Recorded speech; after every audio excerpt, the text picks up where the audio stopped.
Hey guys, welcome to my walkthrough on the chapter 4 of the seasonal journey. For this one, because of the achievements or whatever that you need to do, I recommend being on Torment 4 for this. So let's go ahead and switch that over to Torment 4. Save and close and start game. Okay, so for the first one, as you can see, I've already done them all, but I'm still going to go through them. Finish a level 70 Nephilim Rift on Torment 1, difficulty or higher. Now, that should be fairly simple, but I will go through and run it anyways. Just to go ahead with it.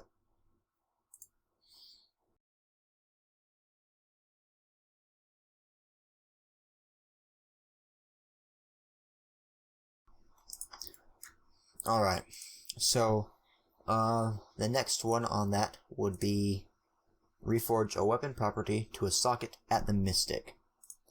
Alright, this one is also very simple. Let's go ahead and do this one. Now, I myself am not going to actually do it because I don't have any gear that needs to be readjusted. But what you would do is you would place the gear. First off, actually, you go to the enchant section because there's transmogrified dye and enchant. You place the piece of armor that you want to switch the stats on in the socket or whatever, and then you can click these question marks to see what you can change the property out for. See, this one has just these, this one just these, same, but because they're boots you can't put sockets on them, whereas weapons you can. So or pants even too. So let's look at this one. Nothing. Okay, now see, I can get 1 to 2 sockets on this. So what I would do is I would click that and replace property. This tells the materials required to do so. And also, actually I will actually do it. Once you replace property, and let's just click this one, it only allows you to replace that one property again. Okay, there were 5 before, and now there's only 1. You cannot do the other 4 at all anymore. So, just to forewarn any of you who don't know that. Next on the list would be slay Odeg, the Key Warden, on level 70 on Torment 4 difficulty or higher. He can be found in Act 1, Fields of Misery. Now, the easy way to find the Key Wardens are any place that has this key by them. Now, we currently need to kill the one in the Fields of Misery and such and such. Now see, on the map up here, they have your objective, and then you have the Key Warden. The purple is always the Key Warden whenever you're in an area that has a Key Warden. So let's just hurry over there and take him out.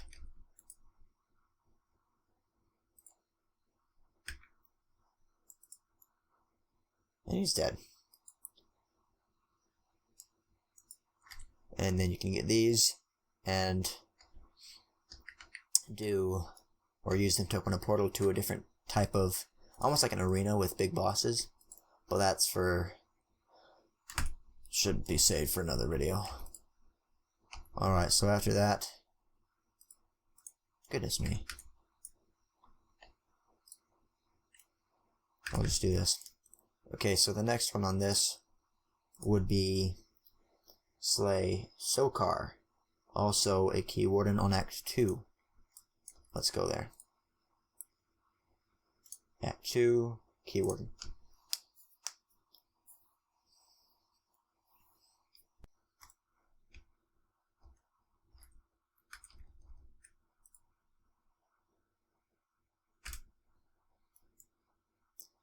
Okay, sweet. Now see, oh goodness, I'll just kill these guys real quick. Now the rest of the ones on this, or that are like this, so they have the next one in Act 3, and the 4th one in Act 4. They only go up to Act 4, there's not a 5th one. Okay, and those just kind of speak for themselves. Now the next one is to kill Gom on Torment 2, difficulty or higher. Let's go to, is he in here? kind of unsure as to where his area would be. Think right there.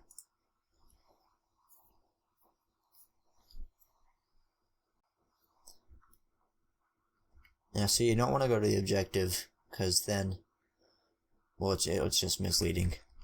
So I guess I'll speed it up and then talk to you guys afterwards. Alright, so the next one would be to kill Malthael. Now, Malthael can be found on Act 5, up in Pandemonium Fortress Level 2.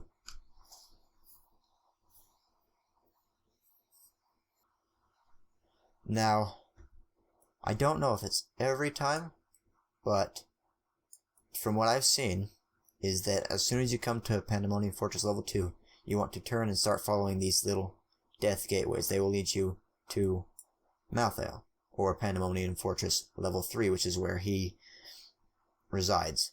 Whereas I found that if you follow the other path, you just won't find him. But maybe that's not all the time. I'm pretty sure it is, though. Alright, so now you just walk across here and enter the heart of the fortress. And now I currently only run on Torment 10, and I am on Torment 4 right now. So he's going to be a very easy fight. But he does have some skills and whatnot that can be a little bit tricky, like these ghost clouds right here. On a Torment that's I guess I should say the Torment that's meant for your level or your strength or whatever, those clouds will be incredibly dangerous or deadly. They will do a lot of damage to you. And then this, of course, he shoots out these fireballs and then he shoots out these beams. Those will destroy you on a Torment that is more near your level if you get hit by them. Unless, by some chance you are a Diablo 3 god, then I guess not to worry. Okay.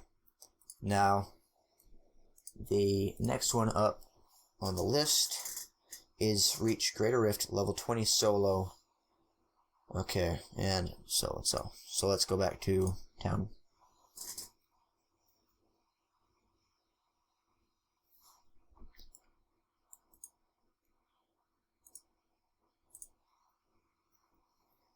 Okay, so I forgot to complete the quest after I did the Nephilim Rift, so I'll just wait the 30 seconds. Alright, so to do a Greater Rift, you just come to the Nephilim Obelisk, or whatever, and you click Greater. Now, you can choose different levels. It shows which Torment level they actually, their difficulty level kind of lines up with. Now, what you want to do is, first you have to do Nephilim Rifts. Nephilim Rifts will get you Greater Rift Keystones. You can use these to open Greater Rifts. It takes 1 per. And also, if you do not die in a Greater Rift, you will have 4 chances to upgrade a legendary gem at the end of the Greater Rift. So basically, after you complete the Greater Rift, you will a legendary gem will drop, and there will be a ghost chick back there at the end that will allow you to upgrade that gem. Now, the range at which you can upgrade it depends on the difficulty. See, level 40, I could probably get a gem up to level 32 before it started saying that it only had a 90% chance of upgrading, or an 80 or 70. Because once you hit a certain point, the percent chance of it upgrading, the gem upgrading, starts to decrease. Anyway, so you just get these. Greater Rift, you can choose all that. But the Empowered, it does take extra gold, or actually, because it just takes gold, but it also gives you a 5th chance to upgrade that gem. Now, I'm not going to actually run this one because it's pretty basic. You just run through, you have to beat the timer if you want to get the gem upgrade at the end. And yeah, it's pretty simple. Next up on the line would be use Kenai's Cube to upgrade a rare item to legendary quality. Now, I don't know if I have enough to do so currently. No, see, I only have 11. But the main idea is you go to this Kenai's Cube, and you go to page 3, upgrade rare item. It requires a level 70 rare item, hence this one or that one. Oh, no, that's a level 45, so that wouldn't work. But this one would, that one, and so would this one. Now it takes these resources. These ones are fairly easy to get. Also, this one is pretty easy, but it's a bit more complicated than these. What you do then is you place your rare item in there, and then place these resources. You don't actually have to specifically put in 50. You can just plop them all in there, and it'll only take what it needs. And you will always get a legendary or a set item. Now, because it says you need to get a legendary item, you just want to keep doing it until you get a legendary item. But those are a higher chance than a set item, so you shouldn't have a problem there at all.